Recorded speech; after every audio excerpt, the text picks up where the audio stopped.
Assalamu alaikum, brothers and sisters. When I first saw this video, you see this man and this guy right behind me.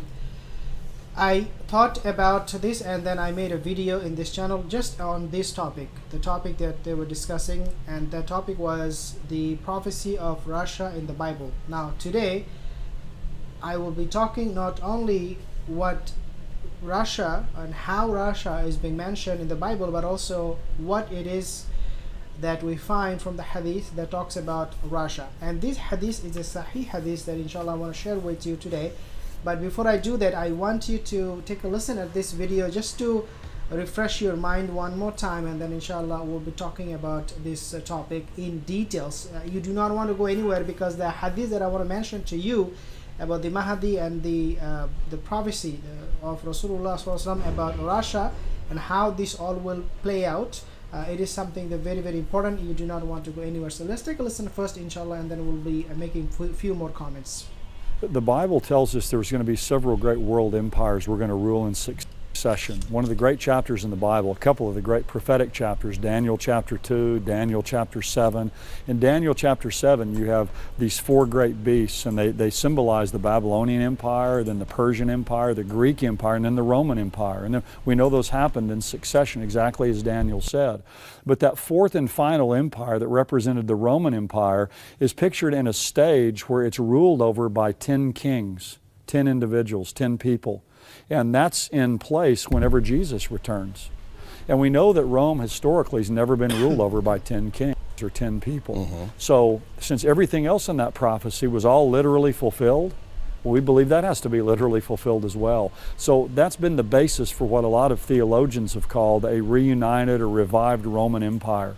And so I believe the Bible speaks of a reuniting or a reviving of the Roman Empire in the end times, under initially these 10 kings or these 10 rulers, kind of like a ruling oligarchy. Is there a geographical area where they tend to gather? Is it Europe as we think of it today? Well, of course, the old Roman Empire was in a lot of Europe. It was the western part of Asia, the northern part of Africa. We don't know what the exact nations are in this end time reuniting or revival, but it does tell us there will be some type of a revival or reuniting of the Roman Empire, initially under 10 rulers. And you could see how that would happen today. A committee of 10 were going to come on the scene initially in the end time. Well, we see lots happening right now in the area of Russia and Ukraine. And when I was growing up, and as I continue to study the Bible and listen to Bible professors and prophetic experts like yourself of another generation, they often talked about the army to the north. And I think Rosh was the word that was used in the original language of the Bible. Is that Russia? Yeah, the word Rosh there, Rosh, is used in Ezekiel 38 and 39. And we don't just say that it's Russia because the words sound alike. A lot of people say, well, you know, Rosh sounds like Russia. There really is good evidence biblically, and when you go back in the language, that this was the area that we know today as Russia. And geographically it is to the north of Israel. That's right, and it says 3 times there in Ezekiel 38 and 39, to the uttermost parts of the north. Well, all distances in the Bible are always from Israel. So if you go the farthest north you can go from Israel, you're in Russia. And so what Ezekiel 38 and 39 speak of a great end-time coalition. There's a leader there called Gog, and that word just means high or exalted, probably his view of himself. G-O-G. G-O-G, Gog. And he's of the land of Magog. And these places that are listed in Ezekiel 38 are Russia, and one of them's Iran, one of them's Libya, several of the names relate to Turkey. Okay, so I want to make mention of a few important, very, very important points. Number one is that these people, these priests, whoever they are, the way they portray end of time is something very, very scary. The reason for that is because whenever there is a conflict in the world, they tend to point out at that conflict, get excited, and tell the whole world that, look, this is exactly what the Bible mentioned, when we should not be getting excited. In fact, there is one priest, he came out of his retirement to claim that, you know what, whatever I said from the Bible came true. Look, right now Russia and Ukraine, they're fighting. The biblical prophecy of Russia is very, very clear, very, very simple, and that is that this is not the Orthodox belief, however. Okay, the Orthodox Christianity, they believe in a completely different narrative.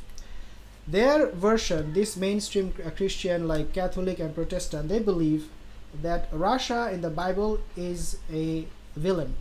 It is going to play a very evil role. In fact, this country will lead many other countries in that region, like he mentioned, Iran, Turkey, excuse me for my cough, Libya, Sudan, and whatnot, and that this country will be defeated by Israel, by Jesus, the second coming of Jesus. And this is how they portray. Now, the hadith that I said I'll share with you, because it is very, very important, because this concept of the Roman Empire, it falls, or I should say, it overlaps between Islamic prophecy and also the biblical prophecy. The concept of Roman Empire. I showed you the map. You just saw it. So this is why understanding the Roman Empire is so important. What the Prophet ﷺ, he said, these people they tend to distance themselves, as I said, from Russia. The Catholic, Protestant, all of these people, and the Bible they follow, Ezekiel 38, 1 to 6, they tend to distance themselves from Russia, really for no reason. Just for the fact that Rosh is mentioned in the Bible, they took that as Russia. They're saying, look, Bible says, Ezekiel said Russia is the Rosh, and Bible says Rosh is bad, therefore Russia is bad. So they divide, they distance themselves, and the main reason for that really is not about the Bible. It is about their desires, their whims, their way of misunderstanding or misinterpreting things. The Bible clearly mentioned that the Gog and Magog will be coming in the land of the Rosh. The Gog will be in the land of the Rosh, in the land of the Magog, and that they will fight. They will unite their quarrels together, and then they will fight. Now, these people, they take it out of context, and because they need to find a boogeyman, they say Rosh must be Russia, otherwise our Bible is not what? It's not correct. When in reality, Bible was never correct according to Islamic Muslim belief, especially when it comes to end of time. Bible is actually preaching something very, very dangerous.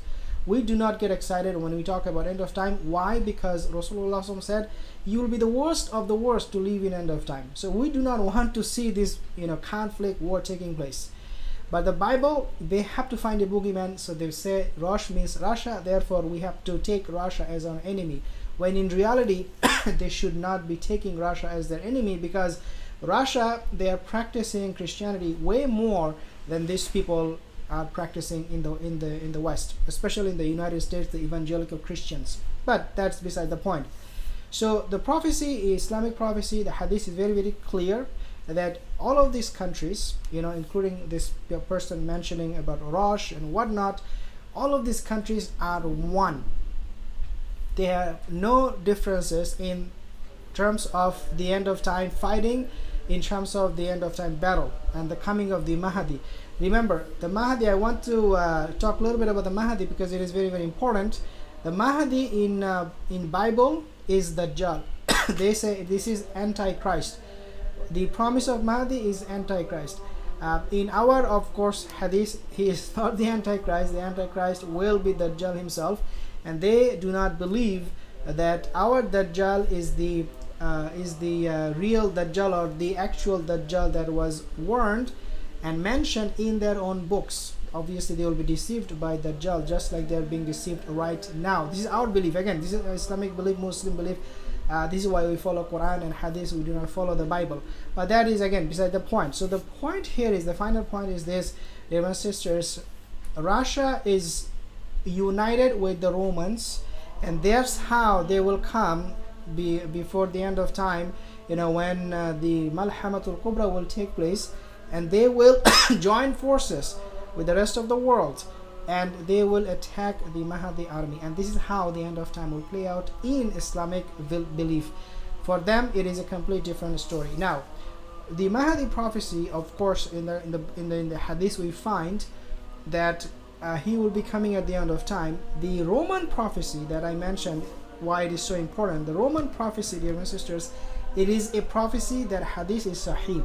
Anybody who will, in other words, disbelieve in the Roman Empire, the Roman army, how Rome will be coming, the Romans will be coming, would actually reject hadith, because this is again a sahih hadith. So Rasulullah, he said, I mentioned this hadith before, that ستقاتلنا جزيرة العرب فيفتح الله ثم تقاتلنا الروم فيفتح الله ثم تقاتلنا Dajjal فيفتح الله. Prophet said that you'll fight Jaziratul Arab, the Roman and Dajjal, and Allah will give you victory. And this is our understanding. So our Bible, our hadith is very, very clear. The end of time, there is Russia, nothing called Rush. It is all one. They will fight against us and we will be defeating them, and then inshallah we'll be defeating Dajjal with Isa ibn Maryam.